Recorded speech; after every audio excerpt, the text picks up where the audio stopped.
அண்மைச் செய்தி. திருப்பூர் மாவட்டம் பல்லடத்தில் கல்லூரி மாணவி மர்ம மரண விவகாரத்தில் திடீர் திருப்பமானது ஏற்பட்டிருக்கிறது. காதலுக்கு எதிர்ப்பு தெரிவித்து அண்ணனே ஆணவ கொலை செய்தது விசாரணையில் தெரிய வந்திருக்கிறது. விவரங்களை செய்தியாளர் பிரதீஸ்வரன் வழங்கிட கேட்கலாம். பிரதீஸ்வரன், வணக்கம். இந்த சம்பவத்தின் முழு பின்னணி என்ன? தற்போது கிடைத்திருக்கக்கூடிய தகவல்கள் என்னென்ன? வணக்கம். திருப்பூர் மாவட்டம் பல்லடம் அருகே இருக்கக்கூடிய பருவாய் கிராமத்தை சேர்ந்த தண்டபாணி மற்றும் தங்கமணி என்பவரின் மகள் வித்யா கோவை அரசு கல்லூரியில் முதுகலை பட்டம் பயின்று வந்துள்ளார். 22 வயதுடைய வித்யா அதே கல்லூரியில் படித்த திருப்பூர் விஜயாபுரத்தை சேர்ந்த வெண்மணி என்ற இளைஞரை 3 வருடங்களாக காதலித்து வந்ததாக கூறப்படுகிறது. இந்நிலையில வெண்மணி வித்யாவின் வீட்டிற்கு சென்று பெண் கேட்டு வந்ததாகவும், பெண் கொடுக்க வித்யாவின் பெற்றோர்கள் திருமணத்திற்கு சம்மதிக்கவில்லை எனவும் கூறப்படுகிறது.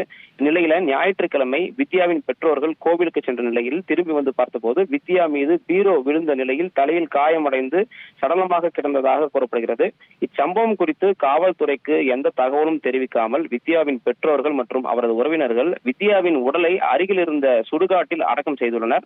வித்யாவின் மரணத்தில் மர்மம் உள்ளதாக அவரது காதலன் வெண்மணி என்பவர் காமநாயக்கன்பாளையம் காவல் நிலையத்தில் புகார் அளிக்கிறார்.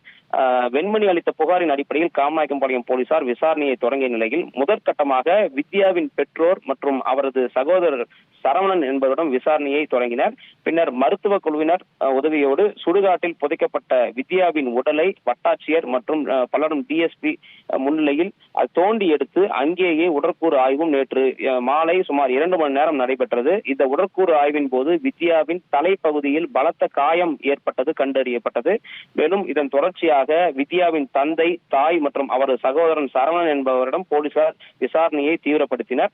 மாட்டு சமூகத்தை சேர்ந்த இளைஞரை காதலித்ததால் தனது தங்கையை இரும்பு கம்பியால் தலையில் தாக்கி நான் தான் கொன்றேன் என உயிரிழந்த வித்யாவின் சகோதரன் சரவணன் வாக்குமூலம் அளித்துள்ளார்.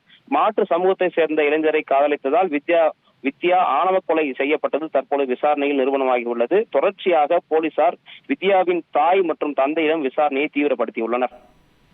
உங்களுடைய தகவல்களுக்கு நன்றி பிரதீஸ்வரன். தந்தி டிவியை உங்கள் கேபிள் டிவி ஆபரேட்டரிடம் இலவசமாக கேட்டு பெறுங்கள்.